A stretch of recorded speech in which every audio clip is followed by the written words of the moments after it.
Στη συνέχεια, η τρίτη μας λύση, η απατεμερικάνικη Riders Clip. Ένα πάρα πολύ ωραίο προσθετικό.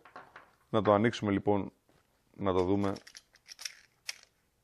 πώς είναι και πώς εφαρμόζει στο λευγέ. Με προσοχή, μη σκίσουμε και το μέσα. Πάρα πολύ ωραίο το υλικό. Μαλακό, δεν είναι σκληρό στο το προηγούμενο. Πάρα πολύ ωραίο. Βλέπουμε εδώ έχει τις εξοχές, ώστε να μην φθείρει το παπούτσι και να μην κολλάει και βρώμα επάνω, έτσι. Πολύ σημαντικό. Πλένεται, καθαρίζεται. Αντοχής υλικό. Να δοκιμάσουμε και λίγο να το βάλουμε μέσα στο λευγέ. Ο καλός μας ο λευγές εδώ πέρα μας τα δείχνει όλα. Το πιέζουμε, σπρώχνοντάς το.